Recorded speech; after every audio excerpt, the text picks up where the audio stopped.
Would you want to shut the door? Okay, we're here in the Rebekah Hall on August 17th, 2001 with Ruth Moon and Gayle Haiden, two of the longest members in the Rebekah organization. How many years have you each been in it? Well, first, good morning, John. And we'd like to thank you and Mary Rice for the invitation to record for the Bayfield video archives directed by you, John. And the executive producer is Mary Hewling Rice. And we're going to give you a bit of the history of the Fraternal Order of the Harbor City Oddfellow Lodge and the auxiliary, the ladies as Shamrock Rebekah Lodge, number 189. And we've always been on this corner, and it's Rittenhouse and First, one of the choicest properties in the area. And when it was first spoke of, the property, it was in the town of Bayfield, because Bayfield then was not a city. And so this is a wonderful two-story building that was built in 1854, and it was built by Andrew Tate. And it has been here for that length of time. The Oddfellows. Now, when was it built? In 1854. Right. And who is this guy Tate? He was a local man, very prominent, and he had a drugstore downstairs to start out. And then after that, it was in... was that picture you showed me earlier? Yes. That was the first one. Yeah. Famous one on the corner. Yeah. But we're so happy that you want to learn a little bit about the history of the Rebekahs. And yes, Gayle and I were never privileged to have other sisters, so we were sisters together as we grew up and were lifelong friends. And Gayle is a 53-year member, and I'm a 54-year member here at the Rebekahs. So that means you joined. Gayle, when did you join then? 53 years ago. 48. 1948, Right. right. And I was in My 47. mother was a Rebekah, and she talked me into it. So when did your mother join then? She must have been one of the original. Well, I think so. She moved to Bayfield in, I think, 1914 or 15, and joined Rebekah shortly after that. And what was her name? Anna Ladd, L-A-D-D. Mm-hmm. And she married a Hayden then? No, she married, her No. name was Anna Burton, but she married a lad. My father they moved to Bayfield because their hotel in Grand Marais burnt down, and they leased the Bayfield Hotel and moved here to run the hotel. So you were born here? I was born in what is now Kerr's Metal Shop on the front street here. Is that right? That's where I was born. So you've been here all your life? Most of it. Couldn't wait to get away when you finished school, but I was glad to move back. Well, back to the Rebekahs now. Ruth, just tell me when were the original international Rebekahs, where were they founded and when? Well, that occurred in England, and that was in 1557. And so they were very prominent there.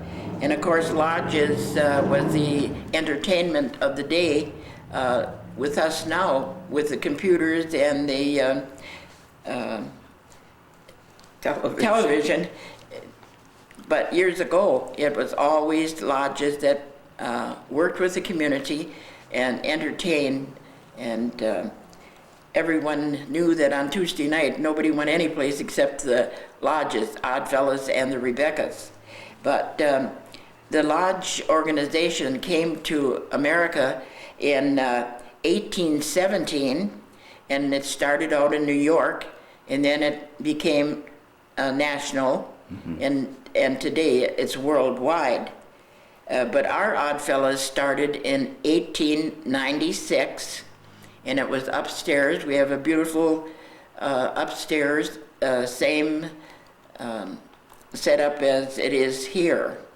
But they were renting at that time from Andrew Tate, and so then the Oddfellows were 15 years before us ladies started, and that's comparable to an auxiliary.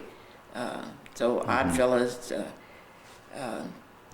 right to this day, 105 years for the Bayfield Oddfellows have been a constant membership. And with the ladies, we're celebrating 90 years because we started March 17th, 1911. Right. And everything was still upstairs because downstairs it was the pharmacy and the drugstore, and then later it went on into being a vaudeville spot, also furniture store, doctor's office, and so it's been used for many different businesses downstairs. But the upstairs was always the lodge quarters. Yes. Right, and Rebekah quarters.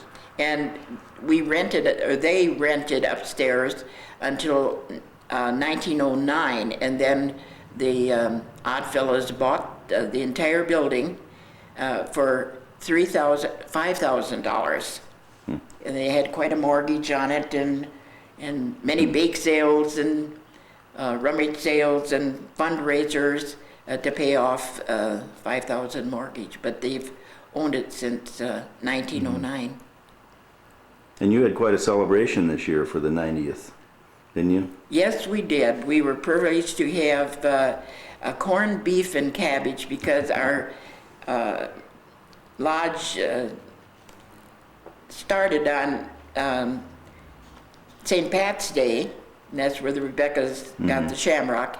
But it was a fabulous meal, and we were privileged to have some good chefs. We had Len Erickson and Bill Derrigan, and they were part of the group of the Snowflake Festival that came and renovated our building downstairs. They did a marvelous job painting, cleaning, restoring everything. So we owe the Snowflake Festival a lot of thank yous for wonderful meals and fresh painting and. Right. And what is? Tell me why. What is the credo of the Rebekahs? Well, we have a real good purpose, and so as the Rebekahs, it says, "Who are we?" And we're a branch of the Independent Order of Oddfellows. So the fellows always like to have the ladies have a be with them so we can help do the cooking and doing That's all right. the extra things. And then we're a fraternity, a worldwide sisterhood with members in 19 countries now. And then we meet as a group, and we're known as a lodge on a regular basis, twice a month. And here in Bayfield, we meet the first and third Tuesdays. And because we're a little bit on the elderly side, we meet in the afternoon at 1 o'clock. And of course, there's always business and pleasure and fun, and we make it social along with the other. And then we always have to have the coffee on. Right. And so, but we come from all walks of life and from different faiths. We do not and should not take the place of your churches or synagogues. We have in common a belief in the Supreme Being, love and loyalty to our country, and a desire to aid and support each other and those around us who are in distress. We have a little ritual type in our organization. This ritual includes a little password and some little things that we keep quiet, not intended so much to set us apart, but to give our membership a sense of belonging. Mm-hmm. And then we feel as much to home in our Rebekah Lodge as we do in our own homes. We just have a fine time together. And what kind of civic things do you do, you know, for people or the town? Or I'm going to let Gayle tell, because Well, basically, we open the building to the county nurses come and take their tests here. At Apple Festival time, we donate the building to the ambulance crew, and they set up a first aid station here. The empty lot next to us is donated to the police, and they set up a bus so they have a police spot right here. We've opened it for every year for children's Christmas parties. We had the Red Cliff Health Group come here with machines and give mammograms to outsiders that couldn't afford to go and have one. Mm-hmm. Because it's the only handicap accessible building, we use it a lot for those kind of things. Christmas parties, school honor society uses it, things, different church groups use it for exercise. And a lot of school and a lot of strawberry shortcake. A lot of strawberry shortcake, apple pies, strawberry ice cream socials. We try to make it available for anyone that has elderly people involved. At one time, this is where the hot lunch was served, and we had a dishwasher in the kitchen. You mean the hot lunch for the school? No, hot lunch for the elderly. For the elderly. Meals on Wheels thing. I see. So it's a wide range of stuff then. So yes. You're sort of. And of course, the American Legion has their meetings here. American Legion Auxiliary has their meetings here. So it's a well-used facility. Yes, it is. You know. And how many members are now currently in the chapter? 31.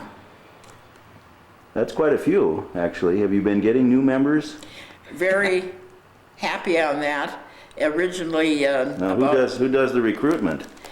each member is hoping to have people, inviting people to come in.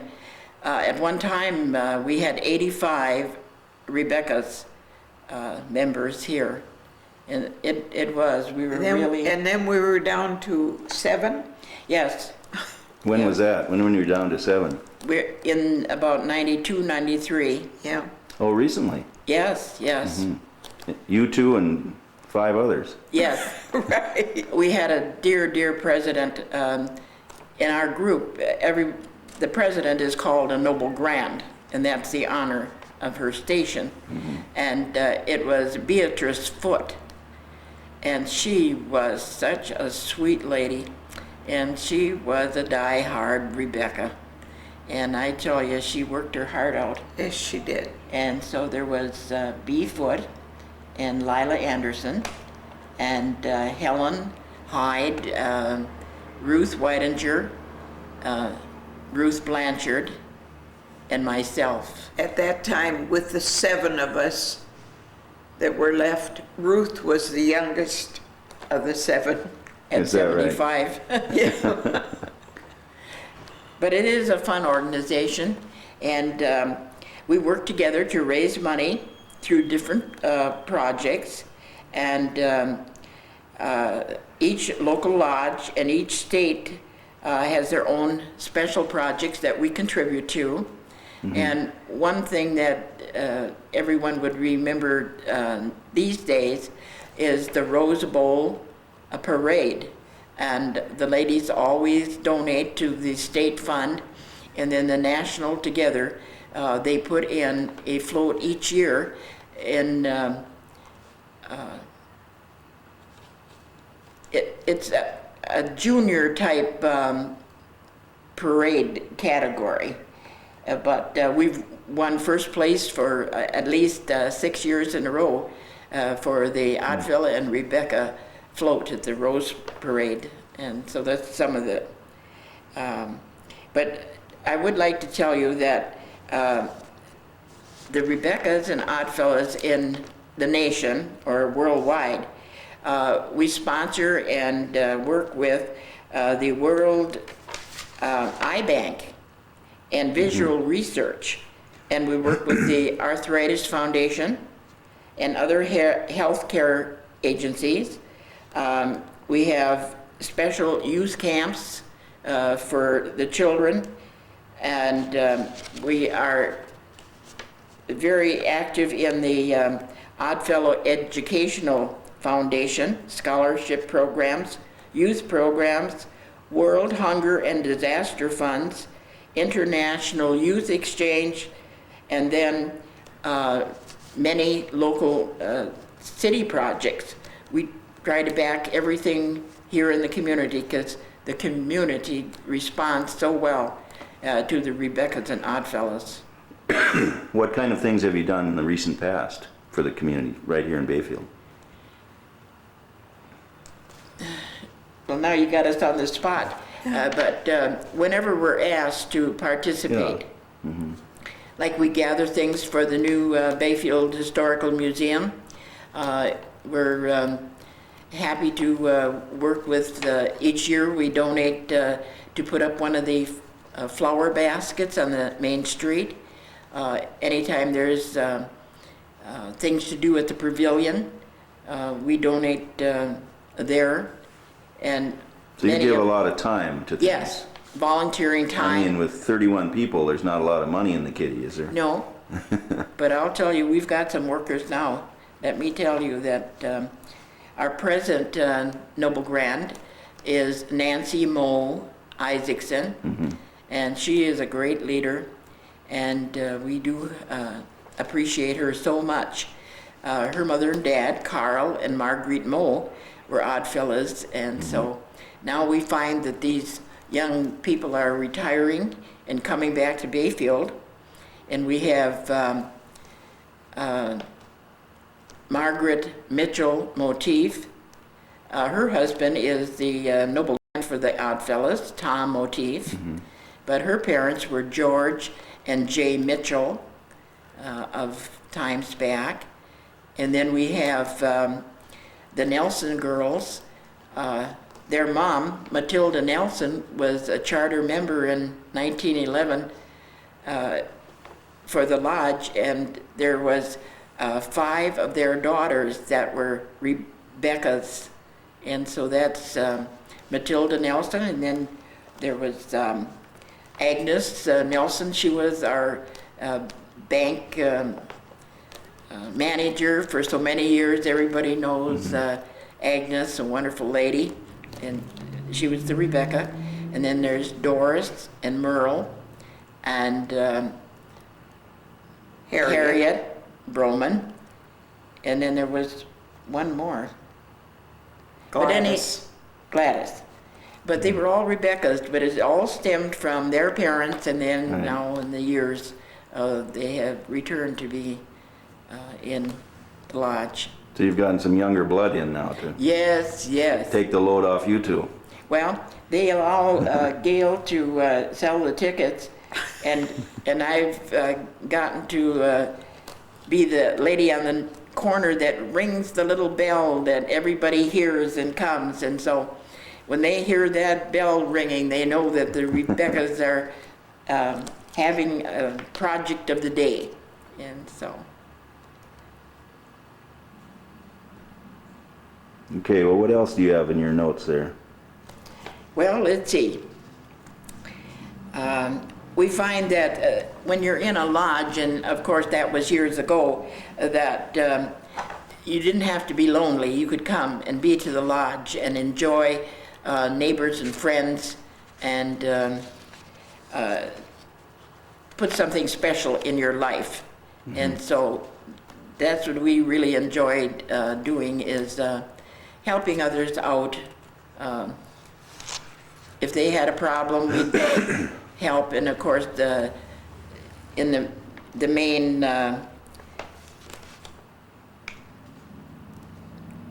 main notes were like, if a member would be a widow and the little orphans, then they always helped those families. They were good doers, and so I just hope that anybody that is interested, we're still wanting to continue on with doing good for everyone. Come and join us. We'd be very happy to have you be a member of the Rebekah Lodge. Gayle, you have some, you said, it looks like you have some notes there. Do you No, I have some? think pretty well covered them. Well, Gayle, why don't you tell when upstairs when Oh, about the fun things we Yeah. used to Yeah, have? yeah, right. Well, my father died in '36, so it had to have been before that.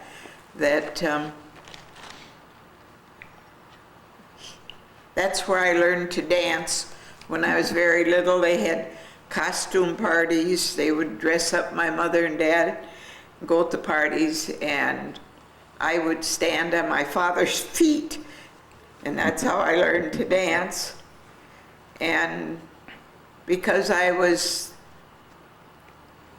the baby of the family, I only had one brother, and my dad wasn't working. He would come up here in the afternoons. There'd be 5, 6 men gather upstairs and play cards. And I don't know whether it's good or bad, but that's how I learned to play cribbage. I learned to count. How I learned to play smear. I spent a lot of time upstairs. My mother was very active in the cooking, and she's been dead for 17 years.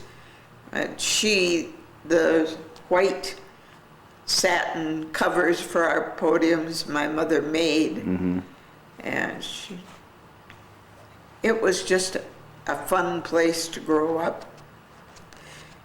When I lived just down a half a block down the street, and I can remember as a child coming here to the movies.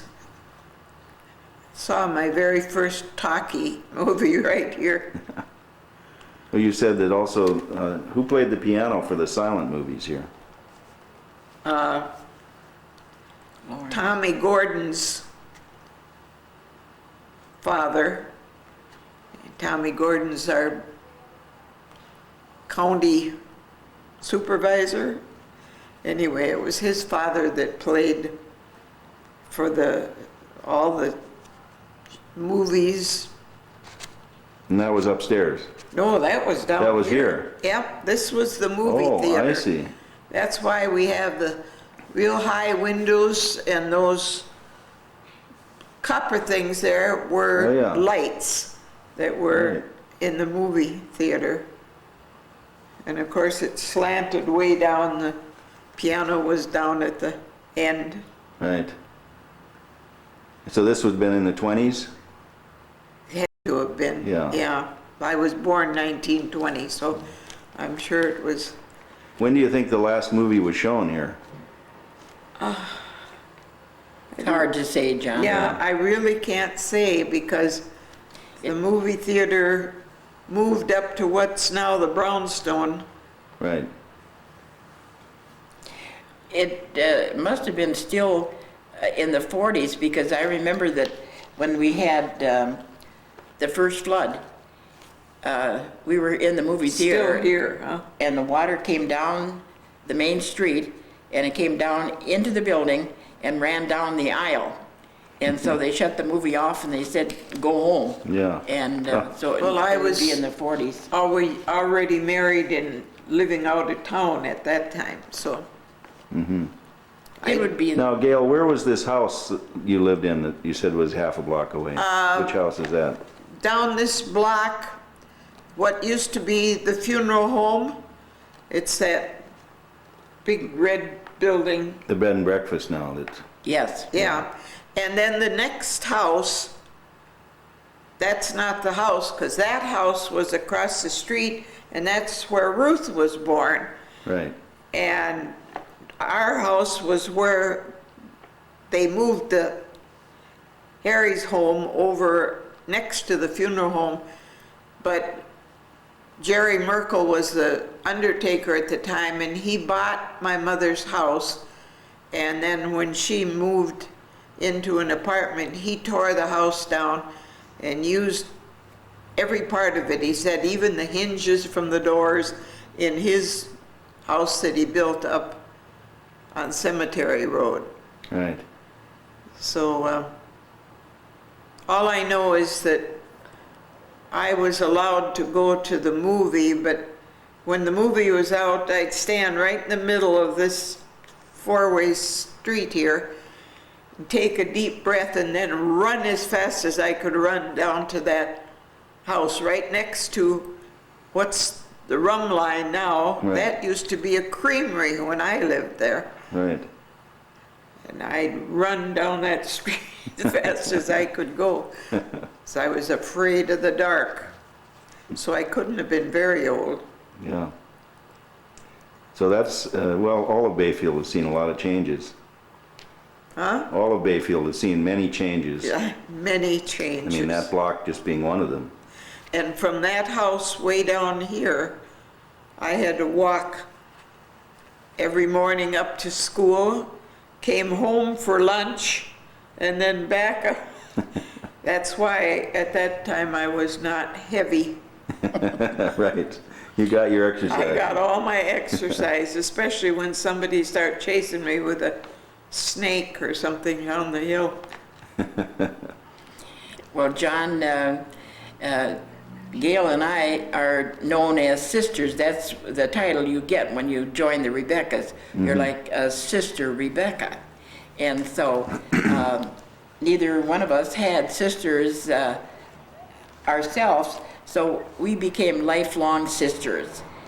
She was on one side of the street, and we were right across it was the house that was owned by the Bayfield Inn, the little cedar shake one that's now across on the west side of And I was quite First Street. upset because she had two brothers and I had one brother, but I was the only girl on the street. Therefore, both her father and my father kind of carried me around. So I was upset when she was born. But we became good friends lifelong friends. So you've John. known each other all your lives. all our yes, lives. Yes. And in our family, as far as Oddfellows and Rebekahs, my father and brother, Walter Wallace Moon, known as Jack Moon, he was the local barber, he was an Oddfellow. And then my brother, William H. Moon, was an Oddfellow too. So, but my mother was not a Rebekah. She wasn't? No. How come? So, well, she was busy doing other things. She loved to work with the children in the school, and she started the hot lunch program at the school, and she had other things that she was interested in. And but both our moms were wonderful housewives and moms, and both Gail and I were blessed with good parents.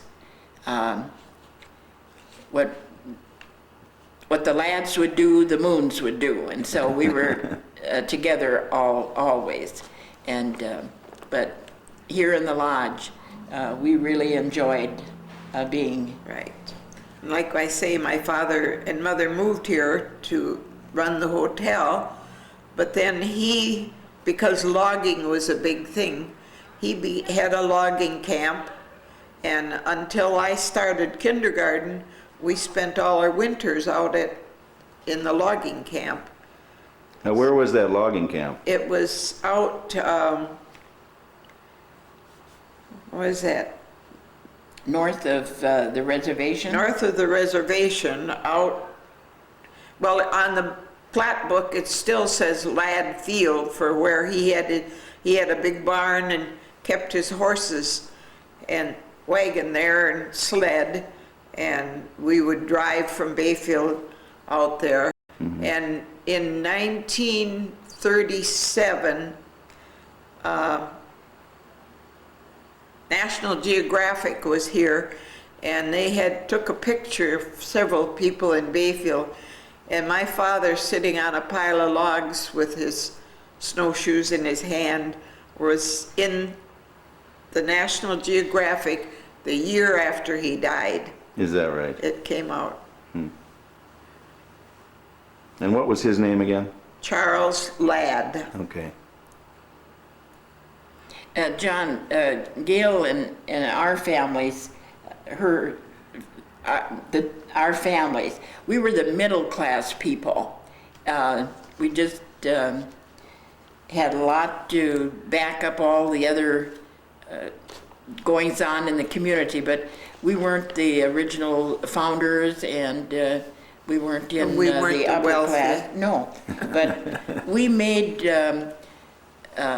our own fun. We had a lot of good times. I know that they had dog sled races down the main street in winters. We shoveled off the snow and made our own skating rink, and we always had the bathing beach where the marina is now, so that we were busy just having all kinds of good times in the old days. We were talking about that just this weekend. The fact that we don't have the kind of weather that we had when we were kids. I said, I can remember lots of times when school was closed because it was 40 below. Mm-hmm. And we just don't get that kind of weather anymore. But my mother said that I was always a little crazy because even if it was 30 below, I'd walk all the way up the hill to the school because I knew some of the other silly people my age would be there, and we would go sliding or something. Yeah. Well, and there were many more kids in Bayfield at that time, right. too. Yes. And there wasn't things to do. You didn't sit home and watch TV or play computers. You had to make your fun.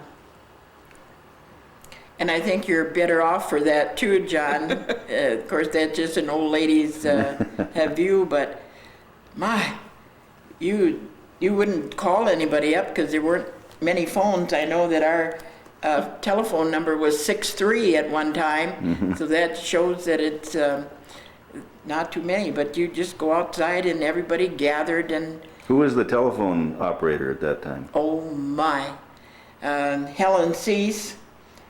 She was just a sweetheart, and then Mrs. Fuco. Larson's before Fugo. I guess I had forgotten that. Yeah. But So you had to dial up. you just ring the crank, Ring the crank. Right. and the operator would answer, and she'd say, "Mrs. Moon, what do you want today?" And my mom said one day, she said, "I am so exhausted. The children are going to nap now, and I'm going to lay down too. Helen, would you please call me in 1 hour? I have to punch down my bread," she said.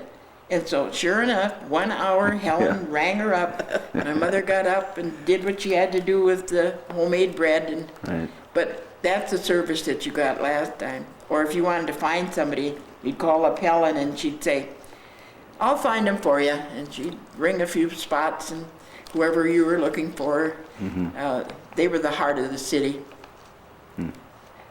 And then the Oddfellows and Rebekah has worked well with the commercial club. That's what the first organization for the city men folks. Now it's Bayfield Chamber of Commerce. But they put on many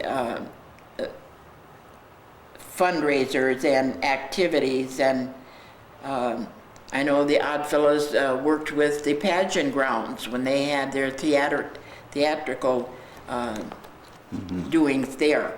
And then there was always Paul Bunyan and the Blue Ox. The Oddfellows took that in, but that's when the women weren't invited. That was strictly men. But the Oddfellows worked with whatever organization needed help, and they certainly worked with the ladies. And there's so much history that we just wish that we could tell you more about it. Did I mention that in 1909, oh yes, that the Oddfellows did buy the building. And so then... You would go through the history of the building again. Well, in 1883, the U.S. government sold just the land, and we have what the building is on, and then the lot to the north, to, his name was Vincent Roy Jr., and from there he sold it to Henry Wing, and then there was Charles Rittenhouse, and there were many folks that owned the property, but it wasn't until in 1854, that a man by the name of Andrew Tate actually built this building, the two-story building. And we're very happy to say that we're on the National Historic Register for our building. We're member 24 in the city for old historic buildings, and so we're proud of that. But Andrew Tate was a fine gentleman with his family, and he was the druggist here, but he was in politics. So he was in with Curry Bell and well, all of the founders. So he was very prominent, and of course his drugstore was well needed in the old days. We need another one now. We need one again too. Yeah. Yes, we do. But then with the building, the upstairs was available for whoever, and 1896, that's when the Oddfellows rented upstairs and started, and 15 years later the ladies joined them, and 90 years this year, March 17, 1911 to March 17, 2001, and we're happy that we've kept it all these years. It's a long time to be in one spot. Yes, it is. It's unusual. Well, it's... Although I say my mother and father moved here in 1913, 14, and they rented post office box number 492, and I still have that post office box. You do. So when my mother died, I rented the post office box. Although I live in the country, I still get my mail in town. Now, where do you live now, Gayle? I live out on J, just outside of town, out towards the settlement. While I was still teaching, I bought 20 acres, and I had a son-in-law that was working for the lumber mill in Odena, so he picked out logs for me and flattened them on 3 sides, and when he got a truckload, then I pay for them and he'd deliver them to me. After I retired from teaching, I built a log house out on that 20 acres, and that's where I still live. Oh, boy. Can't even see another house from my house. Must be nice. I like it that way. The Yeah. bear and the deer come up on my porch. Mm-hmm. She sees the lake and the ski hill. Yeah. Beautiful view. Sounds like paradise. It It is. is. I just had my second grandson married in my yard this past Saturday, so they complain a little bit about the fact that they've got 2 acres of lawn to mow, but they Comes still in do handy. it. Comes in handy. I have to change batteries, so we'll have to stop for a minute here. Okay, we're back on. Well, John, I don't think that I mentioned that Oddfellows and Rebekah's, being fraternal orders, that we're a non-profit organization. And so we like everybody to know that we work a little hard to get our money and that we spend it locally and do for the community. And so in the lodge work itself, when you join, there's a little pledge that says, don't forget that you have to remember your Creator first, and then your family next, and then your community. And so that's the basis of Odd Fellowship. And the fun part of being in a lodge is that they did a lot of marching and floor work, which was very beautiful. And it would, to enter the room, you would make square corners, and the ladies would have at festive times formals. And so we would have a group of special ladies that would do the marching, and that was called our degree team. So they would initiate the new members and show them what we stand for. And so the 3 links, which you can see on Gayle and my pins, there's 3 links, and they stand for friendship, love, and truth. And that's what they wanted most, is to have an organization that appreciated all the values that and blessings that we have. And so that's where the 3 links was the symbol. And when you were a past Noble Grand, you were honored by having a pin that said that. And so it all would stem off from the 3 links, and then that was the symbol of your past honor. And you would work up in chairs, like first you would be like an outside guardian, then you would be promoted the next year to an inside guardian. And then the Noble Grand would sit in our large chair, and then she would have 2 supporters, and then What were they called? like the right supporter or the left supporter. And then in front of the Noble Grand, to the right side of her, there was a member called the warden, and she would do whatever the Noble Grand would like her to do.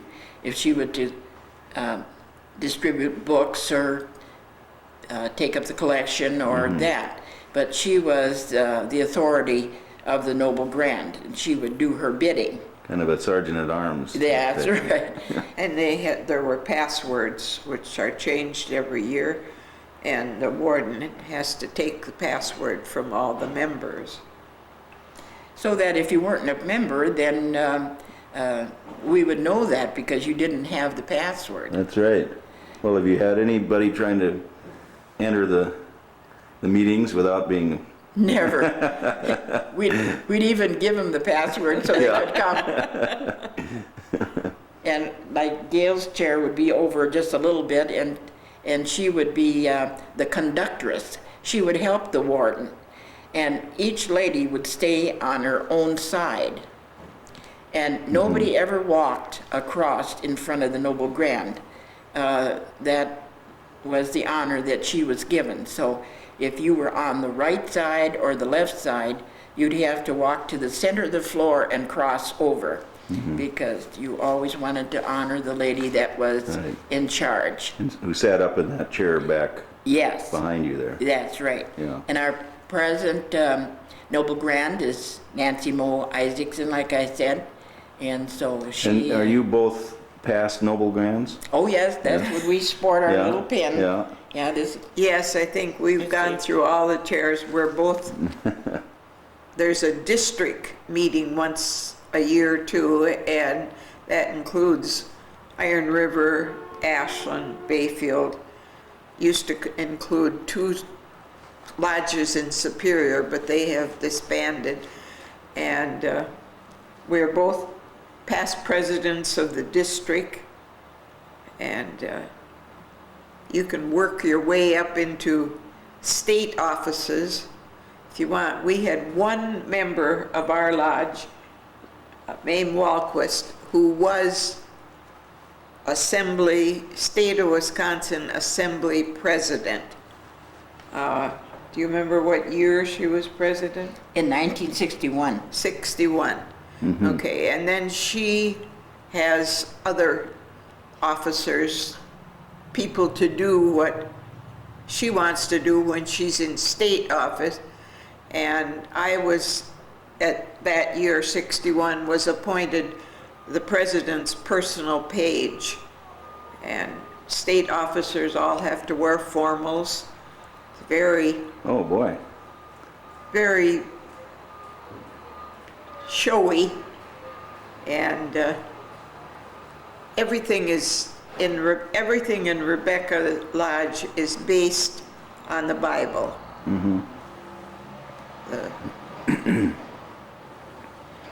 So that a lot of our ceremonies go with the Bible, and the chaplain's station is put in the middle of the floor for lodge doings.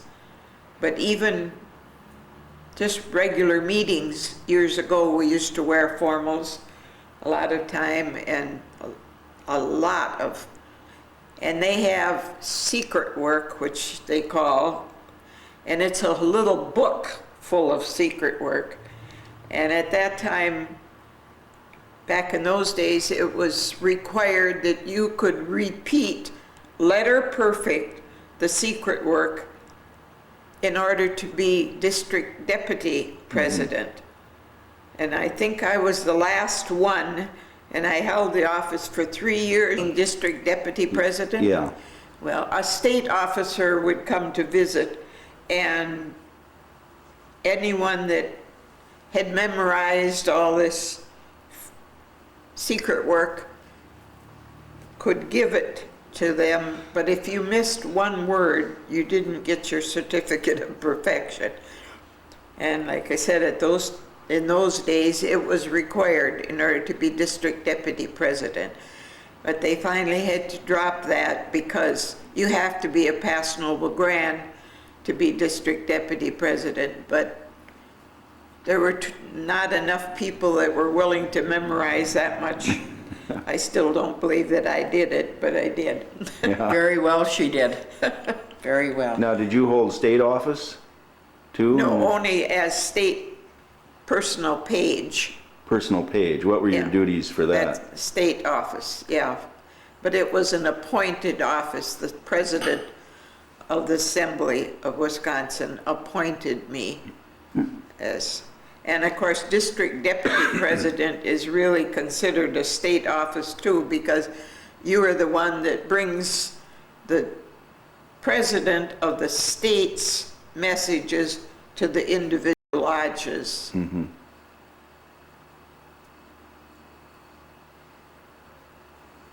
Gayle and I were very privileged, my goodness, here, to really enjoy when Rebekah ship was at its height. The pomp and ceremony is the difference between lodges and PTA meetings or Ladies' Aid. Ladies' or Aid. something like that. Yeah, And so, right. it's getting to be, John, that folks are not interested in doing this formal work because there wasn't anything else. This was the height of... Yes, we were very proud to take part in those things. Yes. So It was you'd very get important in our life. all dressed up in Yes, gowns and right. gloves Yes, and, yes, it was. huh? And besides that, the lodge paid our way to go to state assembly. And I, as a mother of 6 children, really enjoyed that. I didn't get many chances to Where did go you off. go, Gail, when... Well, we went to Stevens Point one year, we went to Eau Claire. Where else did we go? The state meeting is different places in the state, and so it's the year after that you have been Noble Grand in your local lodge that you go to the state assembly, and then you get another award that it's called, you get a higher degree. And so I was all excited. I didn't travel much in those days, but they said, yes, Sister Moon, you can go to assembly. And so we were anxious to get the letter to say where we were going to go. And so the letter came, and I was to go to Ashland. Oh, no. Yeah, everybody else would go down in the state. Stevens Point, Eau Claire, those were Madison. And then the lodge was very conservative, so they told me that You could drive back. yeah, I could drive back and forth. And assembly usually was about 4 or 5 days, you know. So here I was driving back and forth to Ashland. Well, the year that I was being sent as a delegate, I think it was Stevens Point. But the day before I was to leave, I came down with the mumps. And I thought, no way am I missing this. So I went down there and Spread the exposed mumps. all those people to the mumps. And John, our Rebekahs really took great pride in our members as they reached plateaus in their membership. And so, especially when you were a 50-year member, we went all out for a party, and a pin was ordered for 50 years, and it was, we loved to cater to the older members, and we were young then, you know. But at this one particular time, the 50-year members, we had 3 of the charter members living for the 50 years. And that one was Flossie Kent, Priscilla Welch, and in those years, the men could join the Rebekahs. And so Fred Walquist. So at 50 years, There's Fred right up there. yes. And now, just this January, it has been reinstated from the State Assembly that Rebekahs now can join the Oddfellows.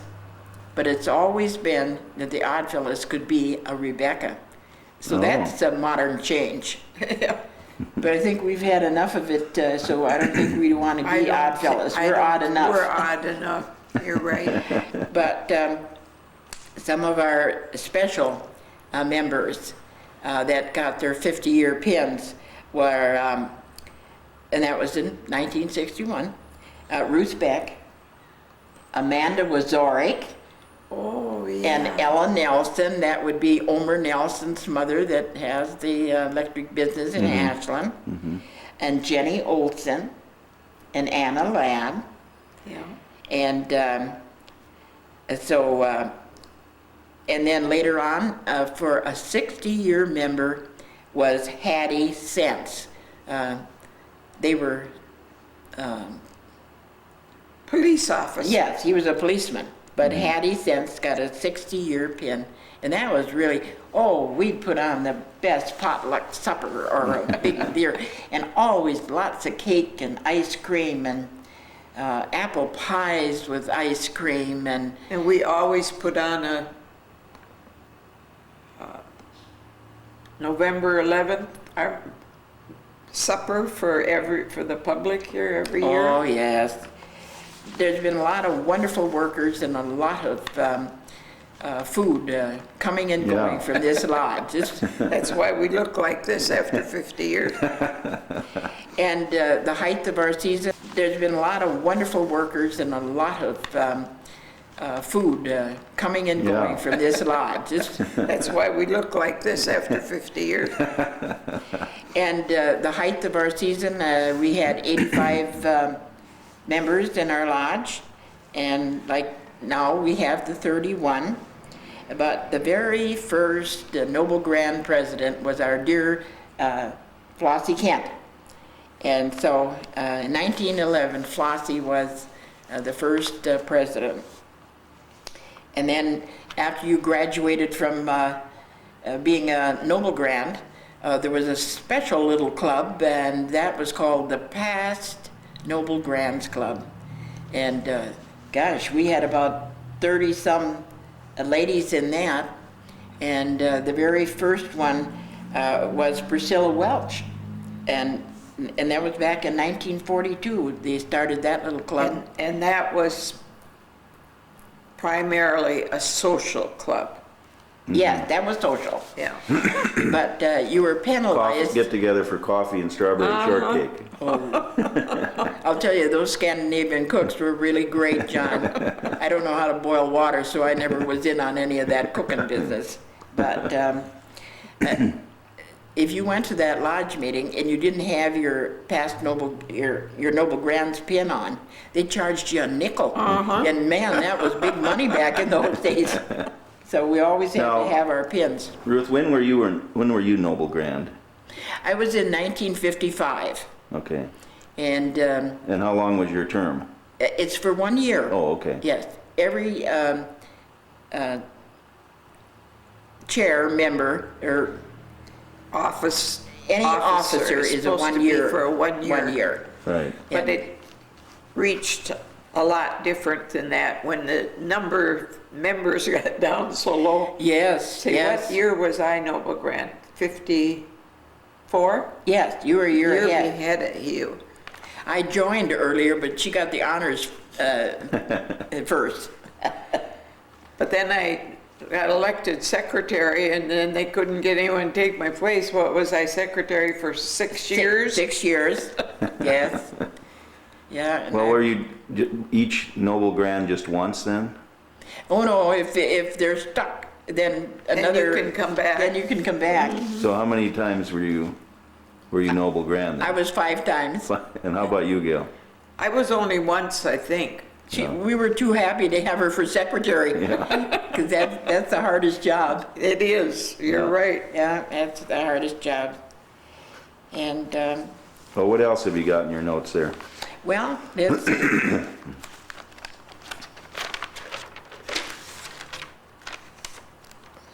Well, this is a little smiley thing.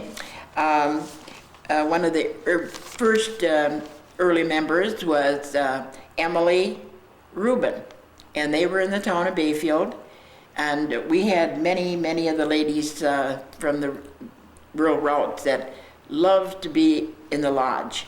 And so Emily Rubin was a wonderful baker. And so when we had our 25th anniversary, Emily said, I want to make the cake. And she made this beautiful cake, and we had our celebration and whatnot. And wouldn't you know that when it came to be 50 years, Emily was still baking, and she and her daughter, Hermina Wirtz, made the 50-year cake. So I thought that was neat. Made 2 cakes, 25 Yeah. and 50th anniversary. And her daughter, Hermina Wirtz, is our oldest member. She is a 68-year member now in November the 28th. And she lives in Florida, and I do believe she's in a convalescent home, but her daughter and family are there too, and her daughter is Rita. But they were very active, and when it came to making a party special. And she was a hunter. She deer hunt, bear hunted. Is that Did right? She was a sportswoman, Yes, very and that was definitely. rare back then. Yeah. Yes. Till I came along. Yes? No, my mother deer hunted too. Yes. In fact, when we lived in the logging camp as a 3-year-old and my brother was 4, we used to follow behind my mother when she would go out and hunt partridge or rabbits for the cooking. She did all the cooking for all the men. They'd come into the dining room to eat, and we'd go along and we'd get to carry them after she shot them. Big thrill. Should we tell this secret? Did you hunt, Gail? Huh? Did you hunt then yourself? Oh, yes, definitely. What did you go after? Deer, partridge. In fact, after Ruth's father died, my husband and I bought his hunting shack. And we had it right up until Nicosa Edwards called in all the permission that we had to have hunting shacks on Nicosa Edwards property. They called in all the, so we had to give up our Was hunting. Nicosa Edwards a timber company? Yeah, they're a paper company. Paper company, Yeah. right. So you had to give that up. Well, when was that? When did you lose the right to hunt? Oh, when do you think I gave that up? Must have been in the 70s, or maybe even the 80s before. I bet it was still in the 80s. When did George die? George died, well, I can't tell you the year because No. my mind doesn't function like that. No. But He's been gone about. he's been dead 23 years. George was your husband? My husband, Yeah. yeah. But I still kept the hunting shack after he died. Nicosa Edwards was going to take it back, but my brother-in-law wrote to him, and he was a logger, so they listened to him and said his wife's just as big a hunter as he was, so you better let her keep the hunting shack. Well, when was the last year you hunted then? Oh, let's see. I hunted 91 was the first year that I got a doe permit, and November 91 I had open heart surgery, so I didn't get to use it. Oh, So I still hunted in 95. That was my last year. I got a permit that I could hunt from my car.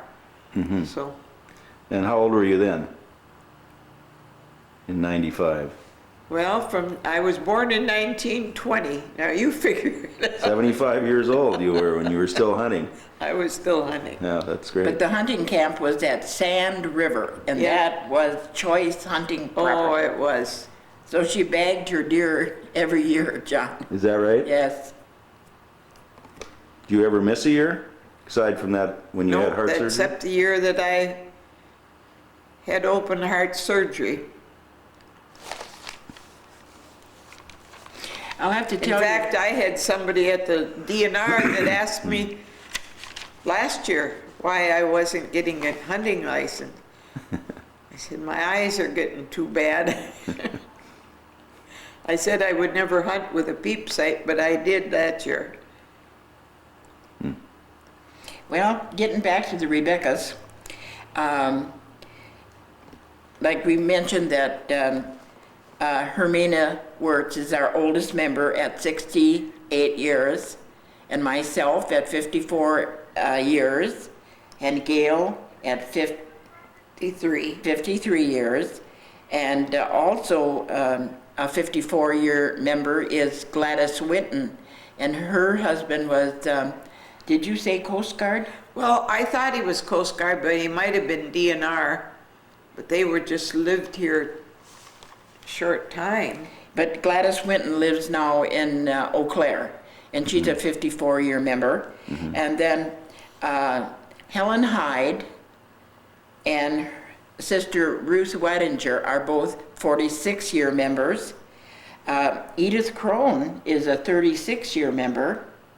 She lives in Texas, right? And yes, and Lila Anderson, who lives here in town, this year is a 25-year member. But we've had some old timers still holding all on. the rest of them are fairly Right. new members. And I have to tell you a story about the Oddfellows were going to treat the Rebekahs, and this was quite a few years ago, way back. And so they decided that they were going to charter a boat and take everyone to Presqu'île Island for a picnic. Well, they wanted to keep it a secret, and so yet they wanted the ladies to bring the lunch. So they finally had to break down and say, we'll furnish the boat if you furnish the lunch. And so they had a wonderful picnic at Presqu'île. But that's what they did. They loved to do things together, and always banking on the ladies to make sure that there was always coffee and some goodies that were coming along. And another thing, John, that we do is each Memorial Day weekend, we go to our local cemeteries or wherever our members are laid to rest, and we put out a memorial Oddfellow and Rebekah flag on each of the graves. And so each year us Rebekahs have 98 flags to remember our departed members. And some are in Washburn, some are in Port Wing, and then we have several members that are laid to rest over at La Pointe. And so that's some of the little extra things that we do. And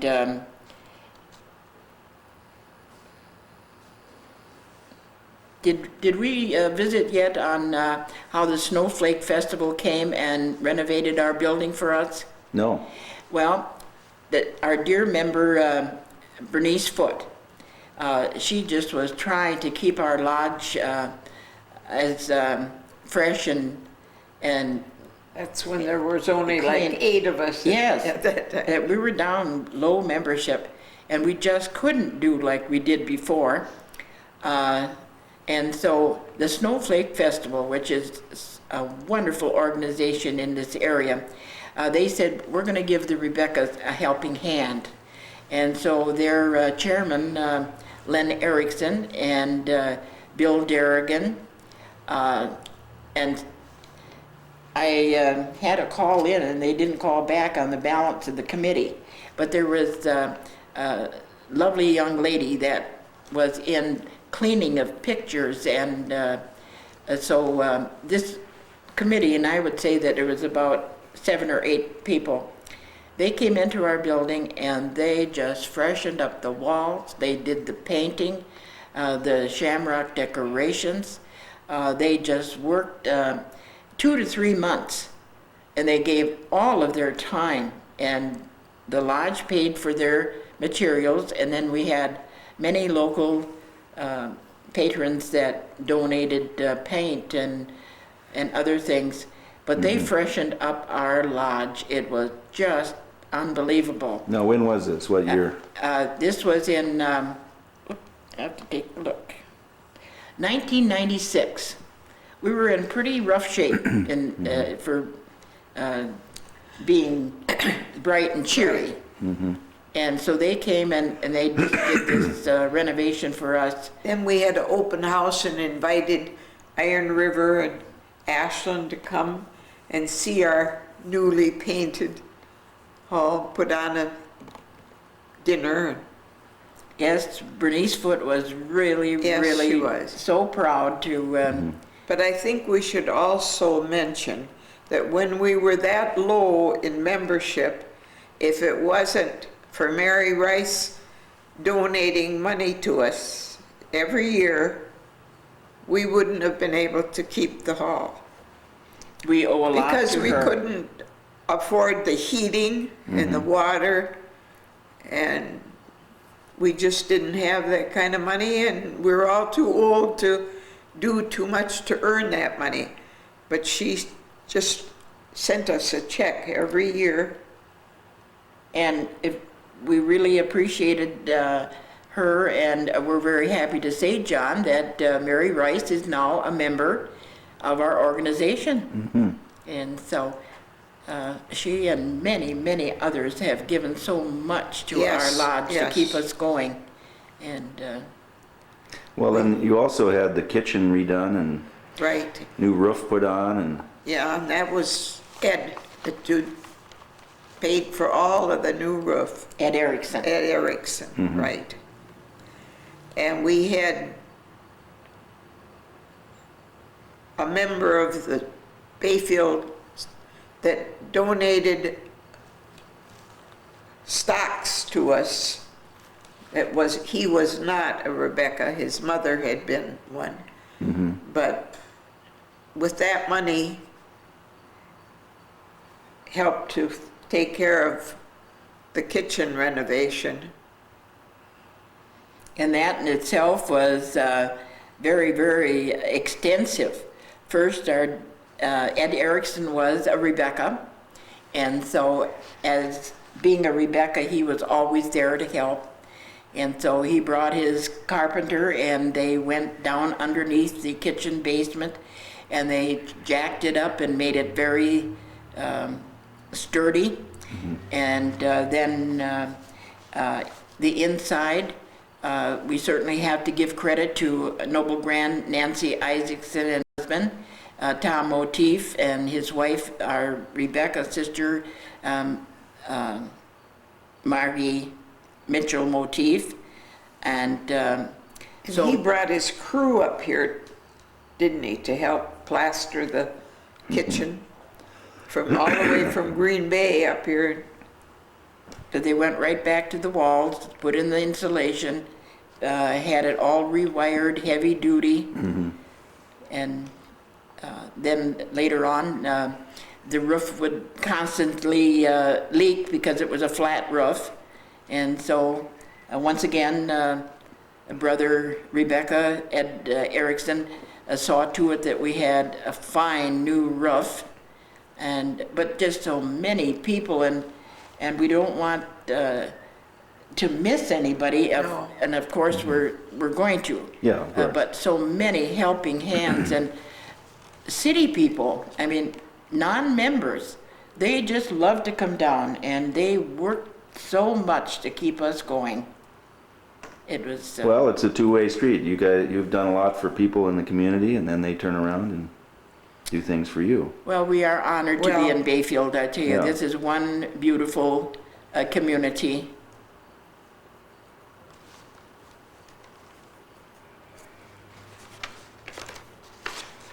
Oh, let's tell them about every time that we have a function, who brings the flowers? The Hauser Flower Farm. Yes, we've got to give them credit because they're all Rebekahs, and they were odd fellows. And there was Grandpa John Hauser Sr. He was he was an odd fellow and very active. and he always saw that we had beautiful flowers from the Hauser Flower Farm to grace our tables. And to this day, when there's a function to be held, before anybody else can open up to come to start working or whatever, there's always a bushel of beautiful flowers from the Hauser Flower Farm Sitting by at our the front door. Yeah. Is that right? Yes, and so there was John Hauser Sr., then his son Dawson with his wife Opal. They were all oddfellows. And then their son Jim and his wife Marilyn. And we never, we should work on them to be oddfellows and Rebekahs. Right. But anyway, and then now their Fritz. son Jim Hauser Jr., and everybody calls him Fritz. Yeah. that they never fail to have fresh flowers at the door so we can have beautiful flowers inside. And this is something that when we had our strawberry festivals, Gayle, remember how we would have the servings. The very first shortcake was in 1927, and it was at Flossie and Richie Kent's home, just to the north of town. It's the first farm north of Dalrymple Park. And so on that June afternoon, Flossie and Richie invited all the Oddfellows and Rebekahs out to their front lawn, and they had strawberry shortcake, 25 cents for all you could eat. And they split the profits between the Oddfellows and the Rebekahs. And what do you charge this year? Well, this year we went to $4. I wasn't back yet for Strawberry Festival this year, right? Oh, that's right, Gayle. I You was were back still- for this ice cream social, but I was having eye surgery out in Nevada, so I didn't get back. Then the strawberry shortcake, the next time they had it, it was out here in our yard. So from 27 on until in the 80s, they had strawberry shortcake, weather-wise, fine day in the yard. And then that too was 25 cents for all you could eat for many, many years. This one man came and he had a shortcake and he said, oh boy, that was good. I wish I could have another one. And he just was tossing his paper plate into the refuge, and somebody says, well, you can, it's all you can eat for 25. So he quickly went and got his plate out of the garbage can, and back he went. And but at that time, then we urged the city to go into a parade. And so the chamber always worked with the Oddfellows and Rebekahs. So they'd have a very nice parade. And then soon the boaters wanted to get in on it too. So at that time, the regatta, Strawberry Festival Regatta was formed. And so it was a big event. In fact, it was the Apple Fest event. In those days it was strawberries. And so What time of year was it held, the Strawberry Festival? well, when the berries were on, it had to Usually the first couple Mostly- weeks in June. no, berries are in July. Oh, you're right. Yeah, it lasted June and the first part of July. Whenever the berries were ripe, they had to wait until the produce was ready. But an added feature, there was a very famous Tommy Bartlett and his water skiers that came out of the Wisconsin Dells. And they would come. And of course, they performed right out in front of the city dock, and fantastic. So it was a happy time of the year, Strawberry Festival.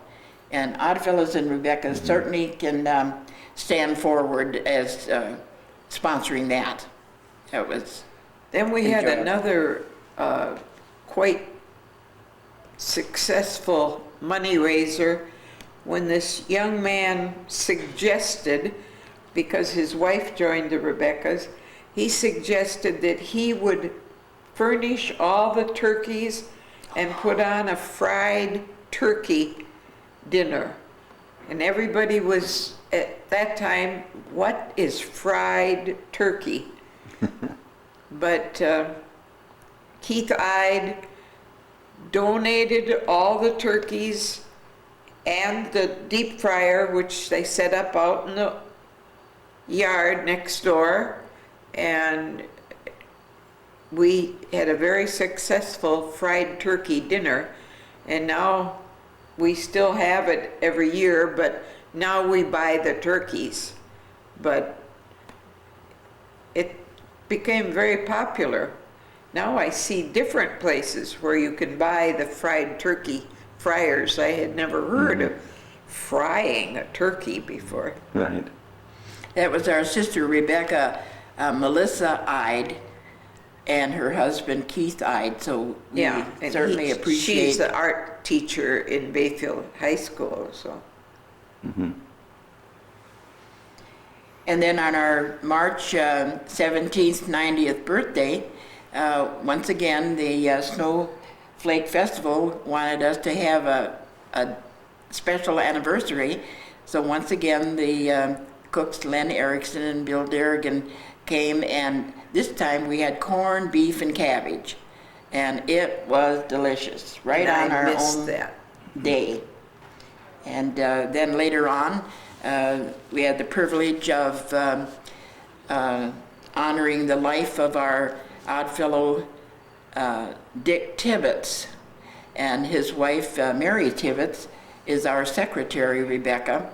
And so then we put on a spaghetti remembrance to show our appreciation for all the work that Dick and Mary did for the lodge. Yeah, he certainly did. And then also we've had wonderful roast beef dinners, and it just on and on. When you see Rebekah's, that's food, food, food. You've had a lot of good times here then. Yes. Right. Lot of good times. And we joined the Bayfield Civic League on putting on the Century of Styles, the wonderful antique dresses, and it was just fantastic. It took place at the Pavilion. Now, when was that? That was in May 2000. 2000. Last year. Yeah, last year. Right. Yeah. Yeah, I remember hearing about that. That was just wonderful. They worked long and hard, and all these wonderful dresses.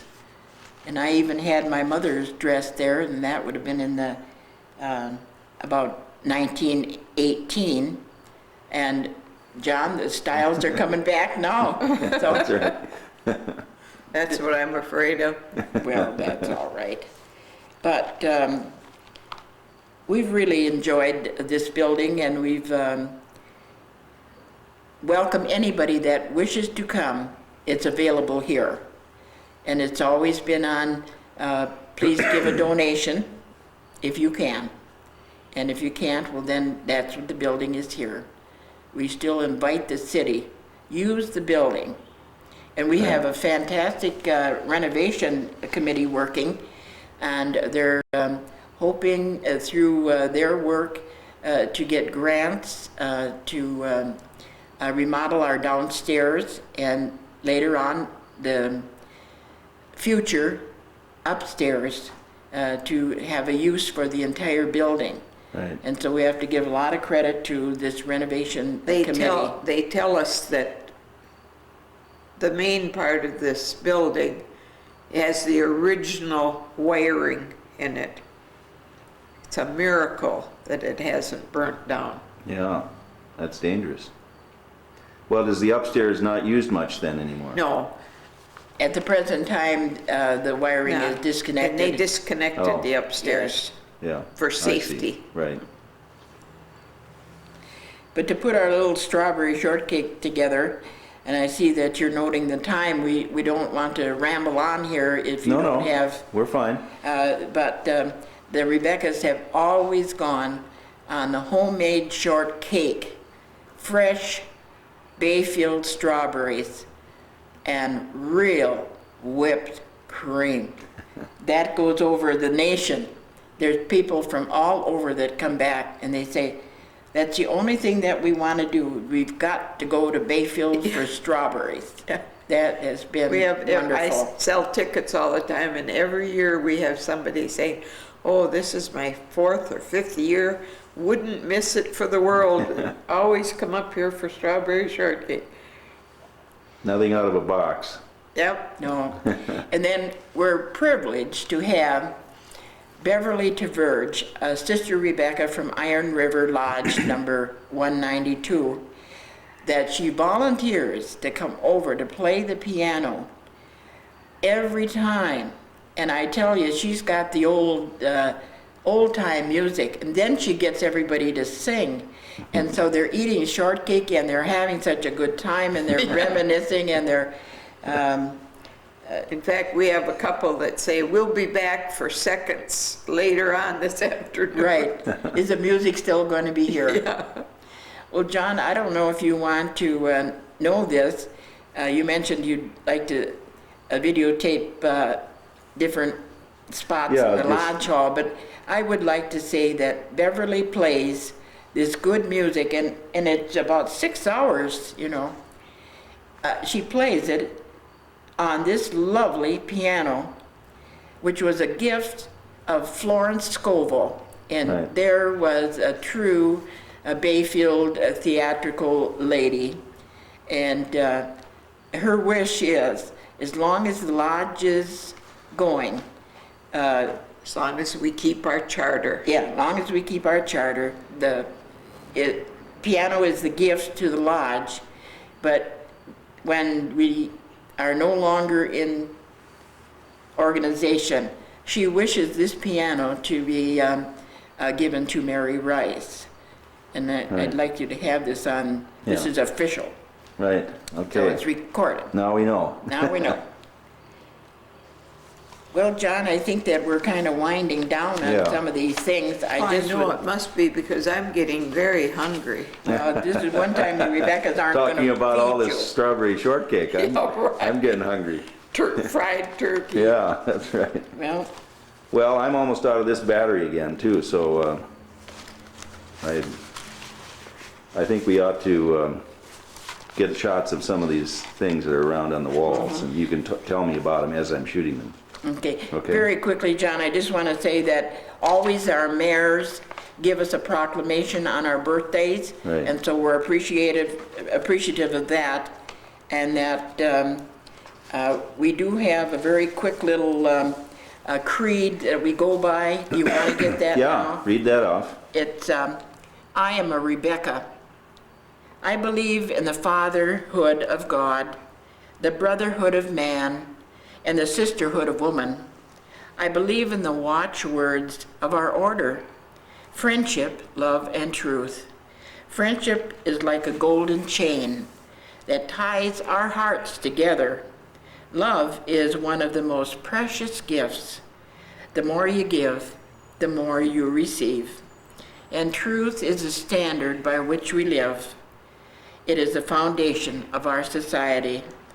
I believe that my main concern should be my God, my family, and my friends. Then I should reach out to our community and all the world, for in God's eyes we are all brothers and sisters. Very good. Well, thank you both for all of this stuff, which I, of course, knew nothing about. And Well, we're privileged to have you, and we thank Mary Rice for allowing us to be in on her archives. yeah, and this will go to the library, so Thank you. you'll be over there too. Thank you. Okay, what is this now, Ruth? John, this is the symbol of the Rebekahs. Okay. It's an R Yeah. with the 3 lengths, and we stand for, the beehive is we should be busy. The dove, we should be peaceful. The lily, we should be as good as possible. And the 7 stars and the moon represents we should be steadfast in what we stand for, and for unity and togetherness. Right, okay. And then this is And our we're over charter. here. Why don't you get up closer to the...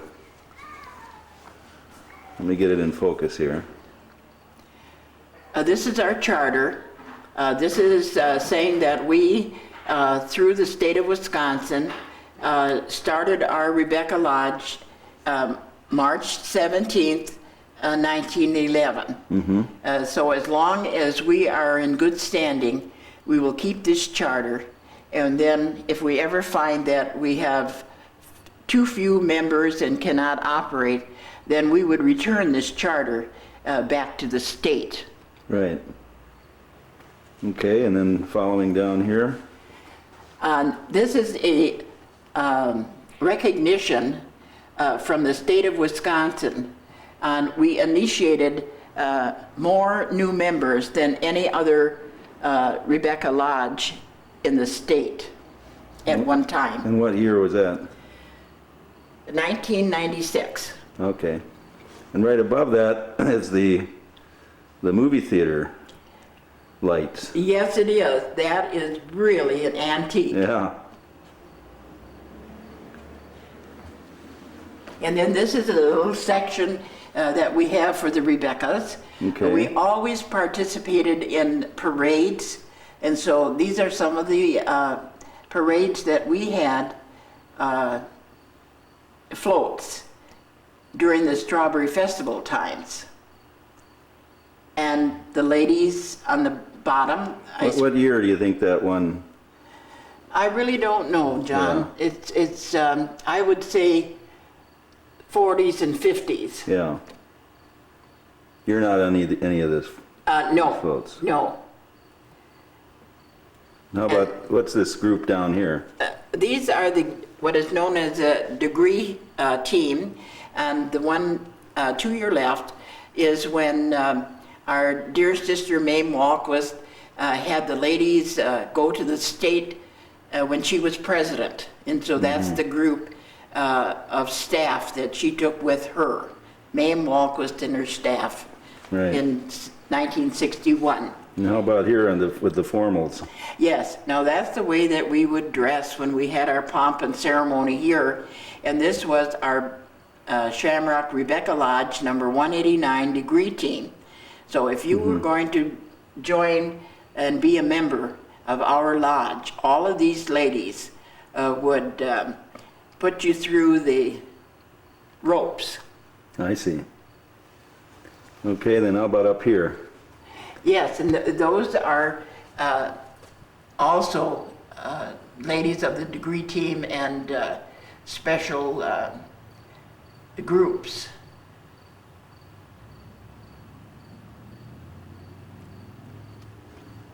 And there's the shamrock. Yes, that's our symbol. There's more floats here. Yes, didn't we do a good job on the I floats? tell you, you Really did. a lot better than they are now.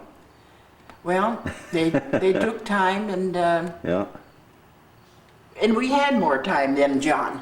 right. And now this one here is when over 1,200 strawberry shortcakes were served at this particular festive day. And Agnes Nelson is on your far left, Pauline Goldman, Valerine Wrighton, and then a non-member, Arnie Carlson, always came from Ashland and donated his time and energy for the ladies when it was time to have strawberry shortcake time. Right. Okay. And Another then float down another here. float.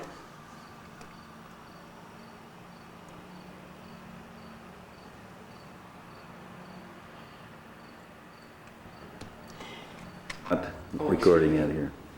Maybe you don't want any. Okay, yeah. John, you're viewing the center of our lodge.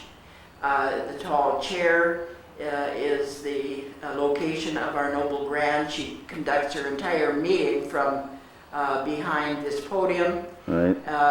To the right and left are her supporters that advise her. Down in front, extreme left, is the secretary's desk. We have a secretary and a corresponding secretary. In front is the warden who does the noble grand's bidding. Who sits at the desk?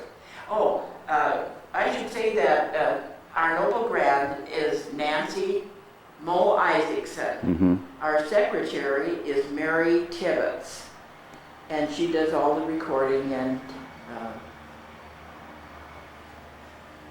the members sit on the side.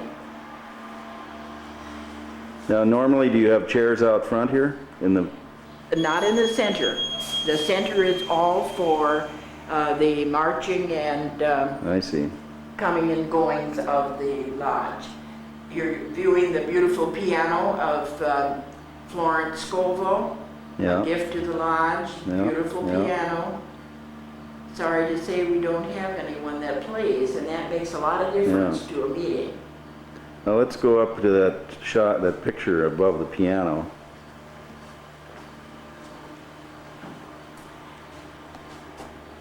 This is the picture of the original look of the Lodge Hall with Andrew Tate's drugstore downstairs. And to the left is a stairway going to the upstairs where the lodges were until Right. 1955. Right.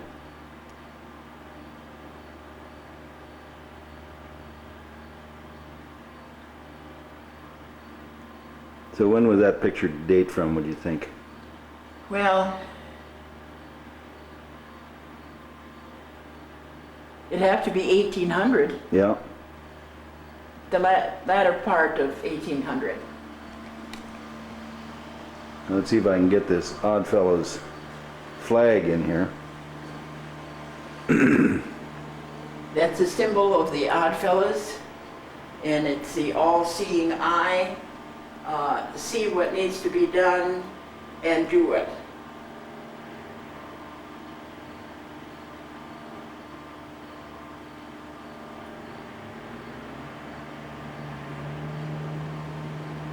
And then up here, what do we have? Those are more symbols in the ritual work of the Oddfellows. And do the Rebekahs have anything like this? No, No. our branch is, we have the symbol of the moon and seven stars, the dove, the beehive, and the Rebekahs are more for the ladies of the Bible. So this is more Oddfellow. Yes, this is all Oddfellows.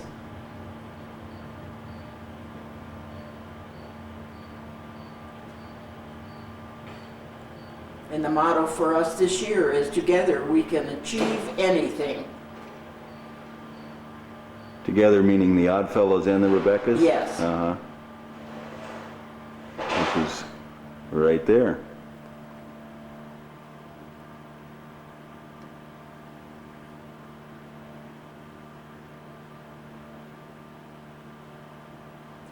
And to the left, the painting of the great rock.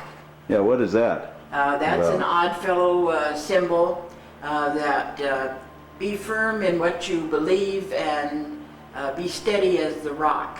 Mm-hmm. And that was painted by our very famous Bert Vandevander. Right. And Bert's granddaughter to this day, who is a very special artist, Rita Vandevander, is here in our community. She has that shop down the Yes. street here, yeah. And she has the talent of her grandfather. Here's another of his paintings. Bert did those too. They were for the Oddfellows.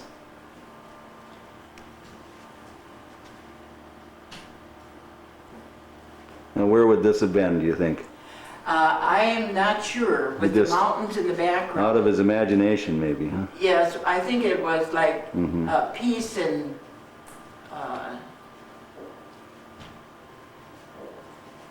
what do you think these symbols are, Gayle, that Bert painted? I don't really know.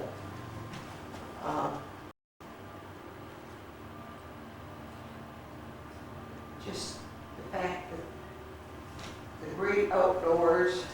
There's another one at this end, huh? Yes, Is that also by, that's by Bert Vandevander. uh-huh.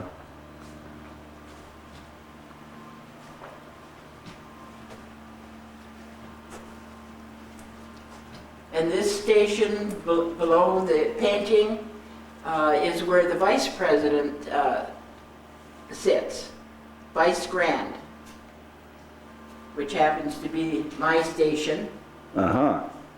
And so, So you have the officers at each end of the hall, yes, and then the members sit around the sides. on the sides. Right.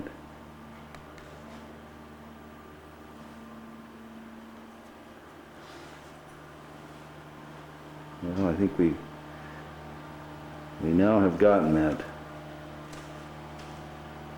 To your extreme right is our chaplain's area. We don't have our Bible out. It's not a meeting. You mean where my glasses are? Yes. And ordinarily that podium is in the center of the floor. I see. And so